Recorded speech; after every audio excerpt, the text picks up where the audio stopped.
A História Secreta do Brasil, segundo Gustavo Barroso, volume 1, capítulo 8, A Guerra Judaica. Na primeira década do século XVIII, o judaísmo atacou ao mesmo tempo os possuidores da riqueza no Brasil a fim de se apoderar dela no sul e no norte, atacando os paulistas, donos das minas de ouro, e os pernambucanos, donos dos engenhos de açúcar, Emboabas em Minas Gerais e Mascates no Recife. Esses inimigos dos brasileiros não eram mais do que judeus portugueses disfarçados, na grande maioria provenientes do Minho. A voz geral denominava-os forasteiros, e os historiadores, todos eles cegos em relação à questão judaica, os rotulavam como europeus. Todos esses israelitas, ou cristãos novos, se ocultavam sobre a capa de católicos e usavam velhos nomes portugueses como o gangster judeu Abraão Finkelstein. Se orna com o antigo nome russo de Máximo Litvinov.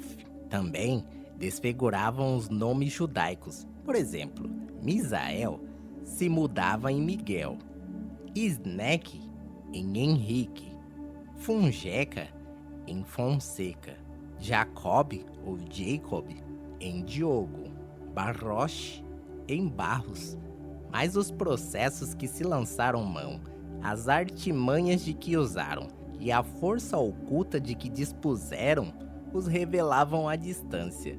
Tanto Emboabas como Mascates eram meros aventureiros, mercadores enriquecidos sem escrúpulo, assambarcadores de gêneros, gente corrompida e corruptora.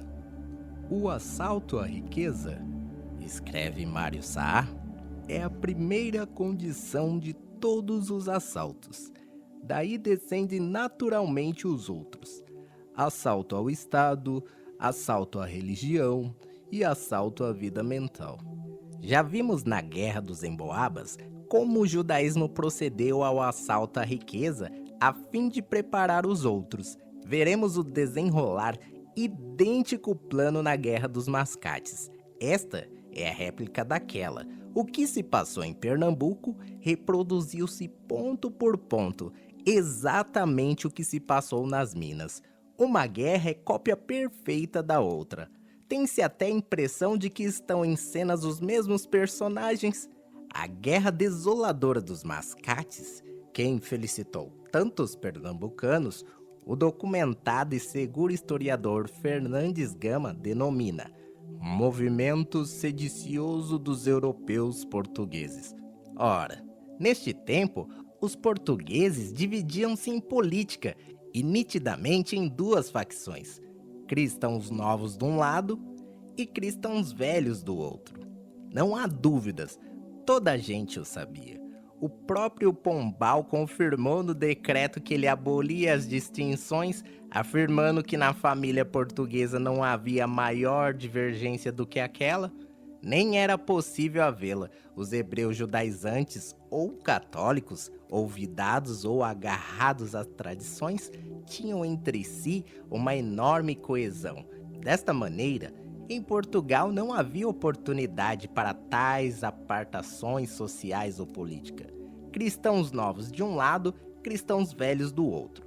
O livro Sentinela contra os Judeus, em referência à conhecida coesão entre cristãos novos, define um vocábulo, porque entre os marranos ou marrões, que em Portugal quer dizer porcos, quando se queixa alguns deles, todos os demais acudem a seu grunhido. Assim também é este povo, que ao lamento de um, acudem todos. Por isso lhes deram o título e o nome de marranos.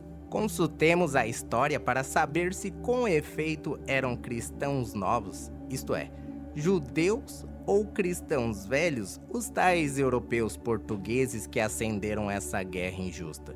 Pernambuco fora restaurado do domínio judeu herético dos holandeses pelo próprio esforço de seus filhos, que se cobriram de glória numa luta heróica, seus homens de prol, sua nobreza rural, que defenderam e retomaram a terra ao invasor, que aravam e fecundavam, entendiam manter seus foros e privilégio. Havia portugueses limpos, honrados e bem educados, assegura o admirável Fernandes Gama, que compreendiam isso e tratavam fraternalmente os pernambucanos, mas acrescenta o turbilhão de aventureiros auricedentos que todos os anos aportavam a Pernambuco, que viviam de vender pelas ruas e freguesias do interior, arvorados em mascates, tornavam-se capitalistas e se julgavam superiores à nobreza do país. Aqui está excelentemente situada a diferença entre o português sério, decente e cristão velho, amigo dos pernambucanos, e o português aventureiro, inescrupuloso, cristão novo, explorador e inimigo da terra. Essa cainsalha avançava sobre as posições e distinções com a conhecida avidez judaica pelas honrarias e pelo mando, avidez de quem longamente foi privado desses gozos. Chegavam até a arranjar hábitos de Cristo e comendas com juramentos falsos, justificando-se parentes, sem o serem, daqueles pernambucanos que, por terem caído em pobreza, por pouco mais de nada lhe cederem seus serviços. Não contentes ainda com isso, tentaram abater e aniquilar a nobreza do país para só eles gozarem das honras e isenções adquiridas com o sangue pernambucano. Recorro à pintura feita por Fernandes Gama da ação nefasta desses novos invasores de Pernambuco, tão vorazes como os da Holanda e mais perigosos por se infiltrarem com avenças de paz.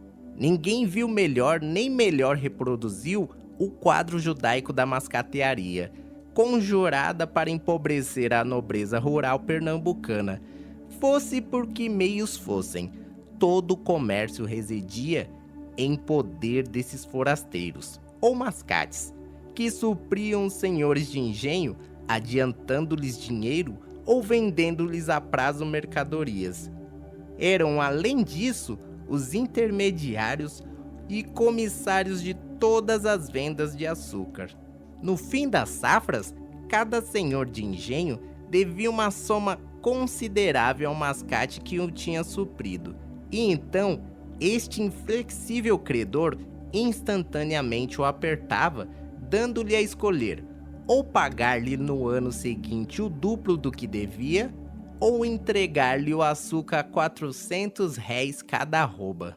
Açúcar este que ele remetia aos seus correspondentes na Europa à razão de 1.400 réis.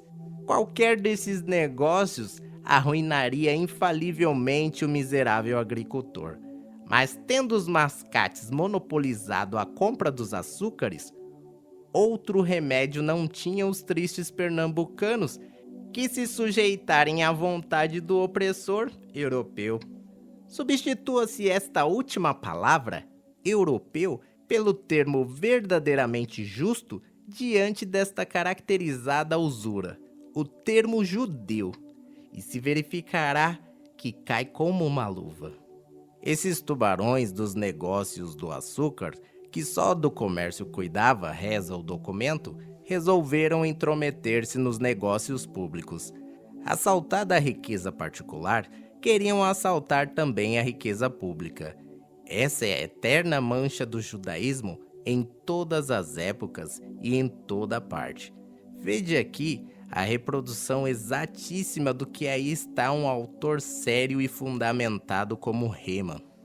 A riqueza móvel da Península Hispânica residia toda nas suas mãos. Os bens de raiz pouco a pouco passaram para as mesmas mãos pela usura e compra de propriedades da nobreza endividada. Desde o lugar de secretário de Estado e de ministro das Finanças, todas as funções que se relacionavam com impostos ou negócios de dinheiro estavam na posse dos judeus. Aconteceu assim na Espanha medieval, assim também aconteceu em Portugal desde os primórdios do reino. Depõe Mário Saá, precisamente, a mesma coisa teria de acontecer em Pernambuco nos anos que já anunciavam o advento de Pombal, o grande amigo dos pedreiros livres e dos judeus. O empobrecimento dos nobres pernambucanos, senhores de engenho, era de tal modo visível, motivado pela usura judaica, que os próprios mascates lhe puseram uma alcunha depreciativa e simbolizadora de triste decadência: pés rapados. O governador da capitania de Pernambuco, Sebastião de Castro Caldas, homem despótico, imoral e sem religião, privava os capitalistas e onzeneiros judeus que o cumulavam de presentes e lhes davam gordas propinas nas arrematações dos contratos reais, os quais eram principalmente os de fornecimento e cobrança de dízimos, cinzas e outros impostos, desde o tempo dos romanos que os israelitas se haviam especializado nesses negócios, com as quais esquarchavam populações e construíam fortunas colossais. Em França, ao tempo de Guerra dos Mascates, por exemplo, o judeu Sefber monopolizara os fornecimentos dos exércitos de Luís XIV e uma récua de judeus sem escrúpulos se apoderara da ferme ou arrematação dos tributos e fintas. Tiveram fama terrível esses Fermers generaux. Conta-se que Ferney, na casa de Voltaire, uma noite anos mais tarde, os visitantes contavam histórias de ladrões e roubalheiras. Instado para que também contasse a sua, Voltaire pronunciou somente estas palavras: "Era uma vez um arrematante de impostos." Para terem sozinho, sem partilha e com segurança essas arrematações, seria preciso que se realizasse no Recife, não em Olinda, capital da capitania.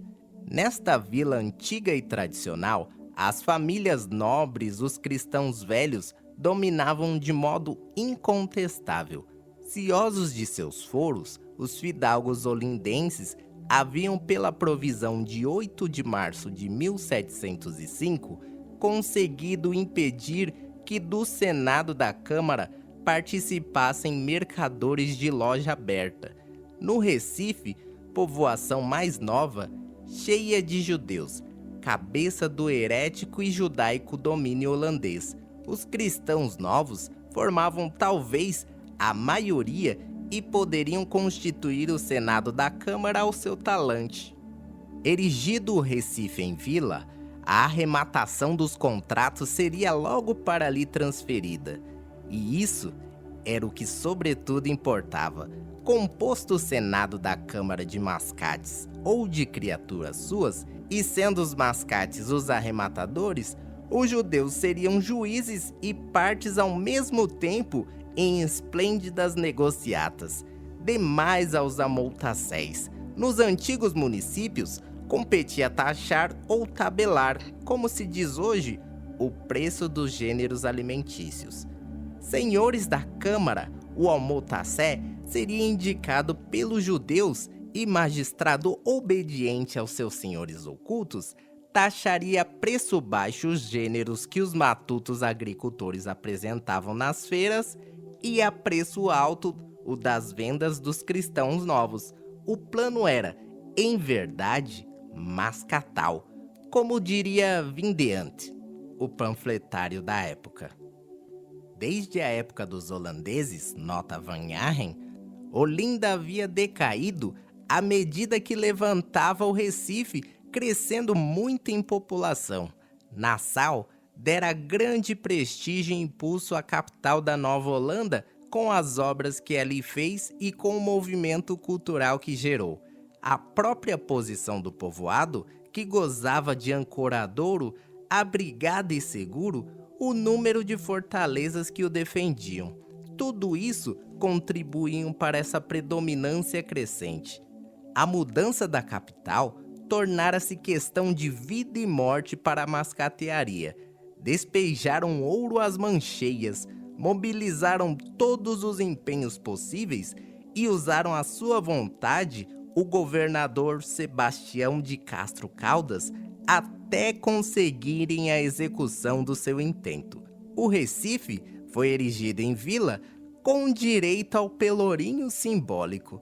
A gente de Olinda sapateou apavorada, e não era para menos, enquanto os judeus se tornavam insuportáveis e levavam a ousadia ao ponto de quererem excluir todos os nobres, os pés rapados, das funções da governança. Naturalmente, os ânimos pernambucanos começaram a fermentar e não se faria esperar a reação nativista. Apressou-a a repartição dos termos das vilas de Recife e Olinda, demarcados no território que antes pertencera unicamente à última. O governador começou a influir para que nessa divisão Olinda fosse grandemente prejudicada. Pouco a pouco, os ódios foram se exacerbando até que se formaram dois partidos, o dos mascates tendo à frente o governador e o dos pés rapados, a cujo lado se pusera o ouvidor José Inácio de Arouche. Então, Sebastião de Castro Caldas irritou-se e começou a vexar os povos para favorecer aos forasteiros. Mandou agarrar por qualquer pretexto e meter na cadeia homens das mais nobres famílias de Pernambuco, Barbalhos e Cavalcantes. Outros nobres fugiram para evitar os desacatos. Foi quando o braço da vingança se estendeu da sombra e o governador se viu ferido a tiro, de surpresa na Rua da Água Verde, sem que fosse possível identificar os autores do atentado. Mas as suspeitas começaram a valer como provas e as grades das prisões se fecharam sobre homens conceituados e dignos como o capitão Mor Lourenço Cavalcante Uchoa e o capitão André Dias de Figueiredo. Aproveitando a raiva e o medo do governador, a audácia dos mascates levou-os a acusar o próprio ouvidor que ocorreu a refugiar-se na Paraíba. Sebastião de Castro Caldas e os judeus mascatais tinham, contudo, íntimo pavor de um motim popular que vingasse tantas violências e afrontas. Resolveram desarmar o povo, como hoje se fecham as organizações patrióticas e as ligas fascistas antes de dar certos golpes. Reconhece Fernandes Gama que tirar as armas daquele brioso povo nordestino equivalia a entregá-lo ao domínio do estrangeiro. Cansados de insolências e insultos, os pernambucanos sublevaram-se a 5 de novembro de 1710. O capitão Mor Pedro Ribeiro não se quis sujeitar à prisão que lhe era imposta pelo parcial governador e aprisionou o capitão João da Mota, encarregado de prendê-lo. Cercado de 2.000 homens, bateram a infantaria de linha do governo e a fizeram recuar para o Recife. Os terços de auxiliares e ordenanças, milícia territorial do país, na sua maioria, fraternizaram com seus patrícios em armas. Os defensores dos mascates foram impotentes para deter o avanço dos rebeldes que tomaram a vila. Sebastião de Castro Caldas fugiu por mar para a Bahia, levando em sua companhia os principais cabeças dos forasteiros, entre os quais talvez o pior deles, que pelo nome se não perca, Simão Ribeiro Ribas. De posse do Recife, com a nobreza comum aos cristãos velhos, os pernambucanos não praticaram a menor violência contra os seus adversários, limitando-se a arrancar as insígnias de cargos e postos aos judeus que as ostentavam com alarde e empáfia. O sargento Mor Bernardo Vieira de Melo propôs que Pernambuco se declarasse em república semelhante à de Veneza, mas a ideia não foi aceita. Entre os documentos de Sebastião de Castro Caldas encontrados em uma secretaria, havia uma carta régia provendo sobre a vacância do governo. Vinha nomeado nela em primeiro lugar o mestre de campo João de Freitas Cunha, já falecido, e em segundo lugar o bispo Dom Manuel Álvares da Costa. Para demonstrar categoricamente que não estava em rebeldia contra o poder real e sim contra o bando de mascates, o carral judaico colunhado com o injusto e cruel governador, A gente de Pernambuco deu posse ao bispo no dia 18 de novembro. Dom Manuel restabeleceu a ordem e publicou um perdão em nome de El-Rei, indultando todos quanto tinham participado da justa rebelião.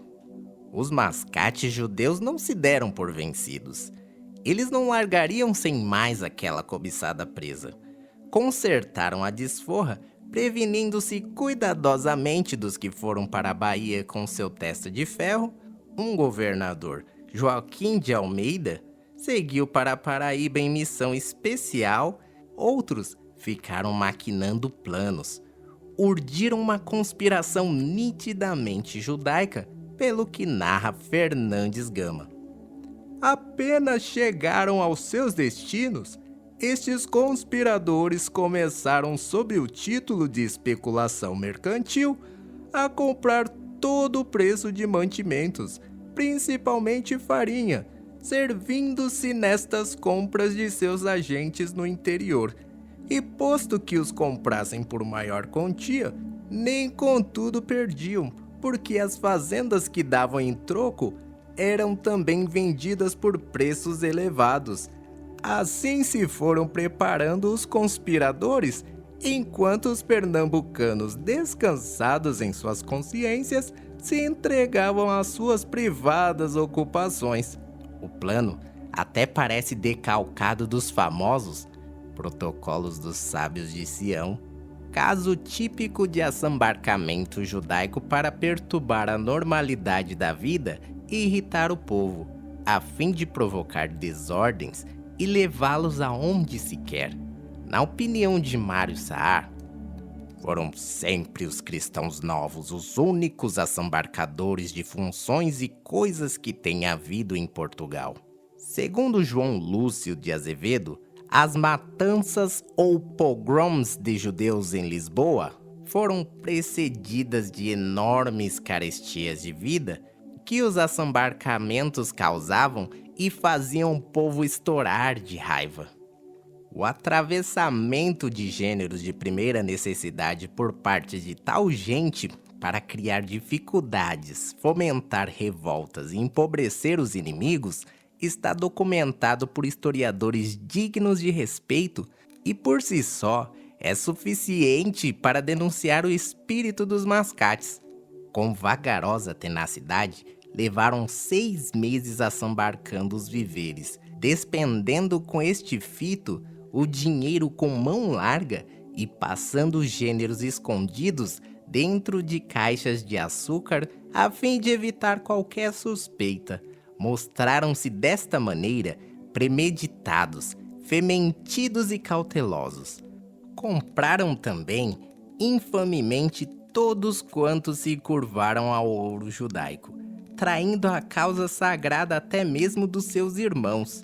O capitão João da Mota por 6.000 cruzados, o negro Domingos Ribeiro Carneiro, mestre de campo e do terço de Henriques, por 400.000 réis, o governador dos índios, Dom Sebastião Pinheiro Camarão, descendente do herói da guerra holandesa, por 3.000 cruzados, o capitão Mor do Cabo, pelo perdão do que devia aos usuários, Atanásio Gomes e mais alguns fuões de Goiânia, por 14.000 cruzados, o capitão Mor da Paraíba, João da Maia da Gama, que usava este último nome sem direito a ele, como soliam fazer os cristãos novos, tanto que o historiador Fernandes Gama repele qualquer parentesco com o vilão por alguns milhares de cruzados.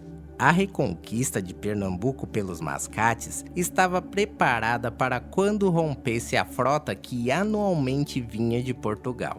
Os infames forasteiros temiam a valentia pernambucana e queriam todas as seguranças, a fim de, com a velha técnica dos golpes judaicos, já aplicados com êxito pelos emboabas com a atoarda da pretensa matança de seus comparsas, espalharam um boato de pretenderem os brasileiros impedir a tomada de posse do novo governador esperando na frota, caso não trouxesse confirmação real do indulto concedido pelo bispo. Para isso, diziam que se apoderariam de quartéis e fortalezas, entregando a capitania aos corsários do rei da França, logo com quem Portugal se achava em guerra. O fim disto era causar indignação à tropa e às pessoas fiéis à coroa. Como a frota tardava em aparecer e temessem que fosse descoberta a conjura, decidiram dar o golpe de surpresa, assegurando-se pela traição do bispo-governador. Seus cúmplices convidaram-no para uma visita ao Forte do Mar, onde seria aprisionado. Mas como as ondas se escapelassem no dia marcado, Dom Manuel desistiu do embarque, escapando por felicidade à cilada. Urgia, porém, uma resolução e a 18 de junho do ano de 1711, os conjurados saíram pelas ruas à frente de soldados amotinados, gritando cinicamente: "Vivam el rei Dom João V! Morram os traidores!", confito de fazer crer à população que os pernambucanos queriam atraiçoar o governo. O bispo e o ouvidor Arouche tentaram apaziguá-los, prendendo até o sargento-mor do Terço dos Palmares, Bernardo Vieira de Melo, homem prestigioso, não só para salvá-lo de suas garras, como para tirar qualquer pretexto de sublevação. Mas os chefes militares vendidos guarneceram logo os fortes com oficiais e soldados europeus, suspenderam o bispo das suas funções do governo, custodiando-o em companhia do ouvidor, e nomearam um governo intruso e monstruoso, verdadeiro soviete, composto do negro mestre de campo e do capitão Mota, que se pôs a expedir ordens. Depois, forçaram o bispo prisioneiro a assinar cartas que enviaram para o interior, dizendo que tudo se estava passando com a sua anuência, de modo a evitar o revide da gente da terra. Afinal, proclamaram novamente governador a Sebastião de Castro Caldas, ainda na Bahia, e declararam o Recife cidade. A artilharia abocada para as ruas impedia qualquer reação. Esse pronunciamento custou aos judeus 70.000 cruzados. Todavia, a 21 de junho, o bispo conseguiu fugir num Scaler para Olinda, avisando a gente dos engenhos e do sertão do que em verdade ocorria. Os capitães mores mobilizaram seus terços de auxiliares e ordenanças marchando contra o Recife a vingar o agravo. O bispo organizou os comandos militares e sitiou a cidade judaica. O Senado da Câmara de Olinda intimidou os mascates à rendição. Repetia-se, embora em menor escala, a luta travada contra o domínio judaico-flamengo. A guerra desenrolou-se no meio de traições, reveses e vitórias. Camarão sublevou os índios e João da Maia levantou os paraibanos em favor dos que lhes pagavam. Confusa e revolta andava toda a terra. Os homens inquietos e arruinados, a falsa fé dos mascates, espalhava desconfiança por toda parte, mesmo dentro de seus muros, onde instalaram motins de soldados. As sortidas dos sitiados e as ameaças dos índios e do lado a Paraíba obrigaram a convocação do clero e dos proprietários de fazendas e engenhos que se apresentaram com seus escravos e acostados em armas. Após a derrota do Cabo, Camarão foi aprisionado em um combate entre Garapu e São José. Mais tarde, logrou fugir. Felizmente, o governador-geral do Brasil, Dom Lourenço de Almada, prendeu na Bahia Sebastião de Castro Caldas quando se preparava para vir a Pernambuco, remetendo-o para Lisboa.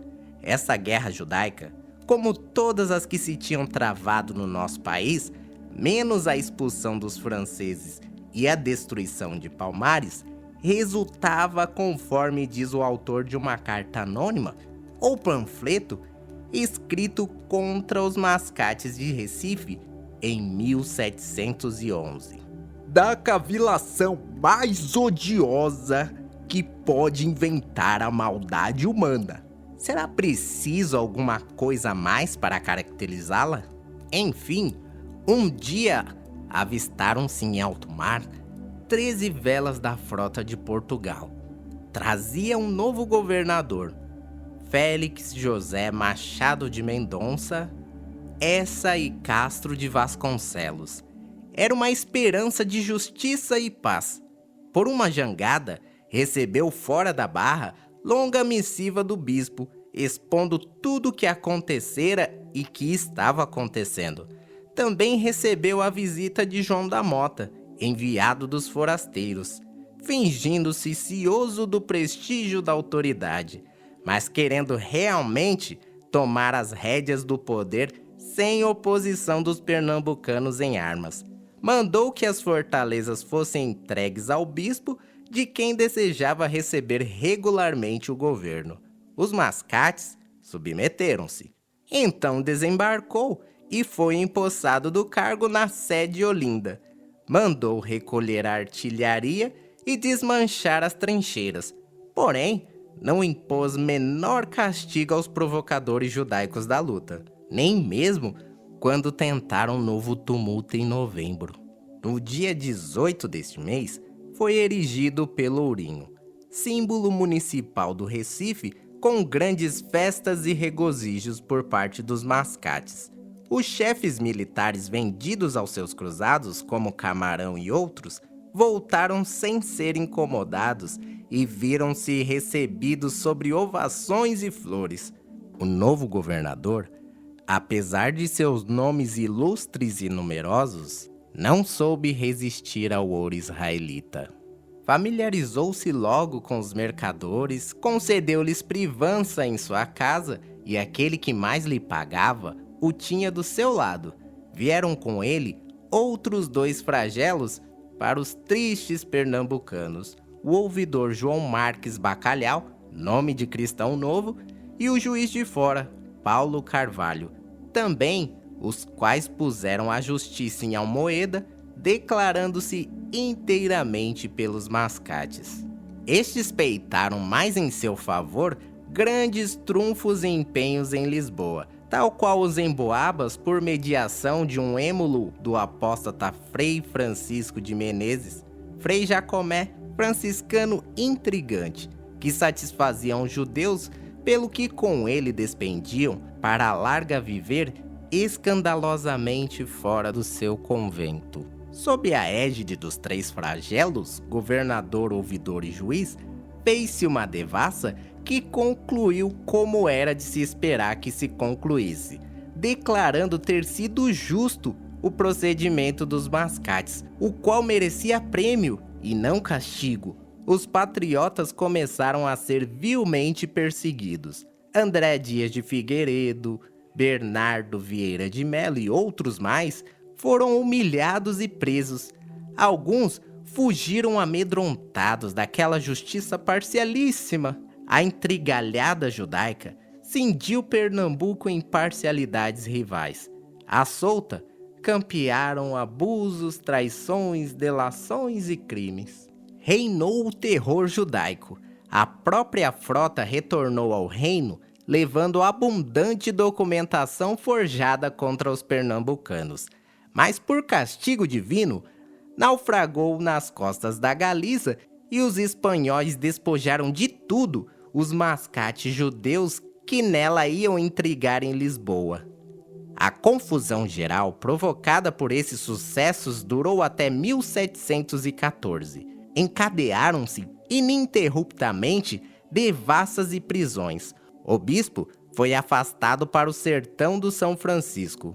Houve muitas deportações, inclusive para Angola. Bernardo Vieira de Mello, levado a ferros em 1713 para Lisboa, lá morreu nos calabouços da Torre de São João.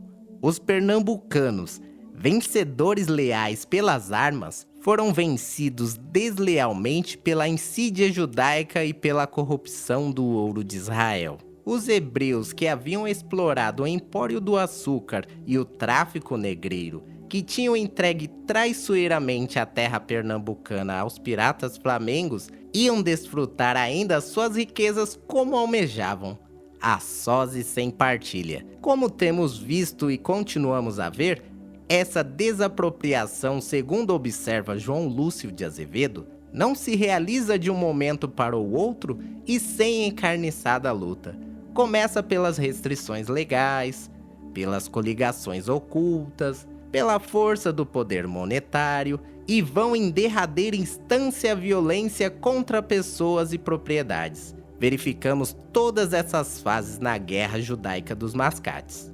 Por causa dela, malgrado a heróica restauração do século XVII feita com lágrimas e sangue, Pernambuco, coberto de glórias, recaía outra vez no século XVIII e nas guerras do Carral. O povo ia gemer no éculo das extorsões. Ficava muito pior do que na época mais despótica do domínio holandês. El-Rei ordenou pelo Conselho Ultramarino nova devassa pelos fatos posteriores ao montim contra o governador e seus comparsas mascates, pois para esse confirmara já a anistia dada pelo bispo. As súplicas das vítimas haviam penetrado na corte apesar das intrigas dos mascates, cujo corifeu em Lisboa era o cristão novo desembargador Cristóvão Reimão. A Câmara de Olinda festejou naturalmente com estrondo a resolução de El-Rei. A judiaria mascatal aproveitou-se disto para, adulterando os fatos de acordo com as normas da sinagoga, dizer que era uma afronta aos moradores de Recife. A afronta dos vadios e perrapados, senhores de engenho aos esforçados, honrados e ativos comerciantes da praça.